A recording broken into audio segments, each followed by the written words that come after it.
Hello everyone, good afternoon.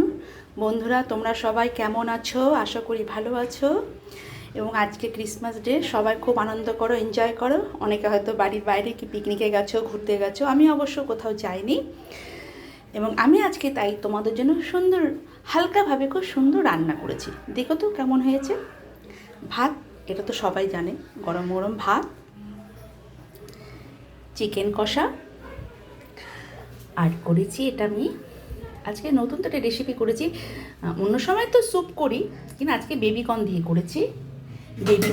করেছি। আর পেঁপে দিয়েছি, আলু দিয়েছি, বিনস দিয়েছি, গাজর দিয়েছি, সব দিয়ে এই স্যুপটা করেছি। আর করেছি বেগুন দিয়ে টমেটো দিয়ে ভর্তা, তার সাথে স্যালাড। তো বন্ধুরা বলবে যে আজকে আমার রান্না কেমন হয়েছে, আর তোমরা কী কী রান্না করেছো সেটাও আমাকে কমেন্টে জানাবে। এবং আজকের দিনটা সবাই খুব ভালো এনজয় করো, খুব ভালো থেকো, এবং পরবর্তীকালেও যাতে আমরা সবাই একসাথে মিলে হাতে হাত ধরে এগিয়ে যেতে পারি, সবাই সবার পাশে থেকে। তাই তো? ভুল বললাম কি বন্ধুরা? চলো, বাই, টাটা।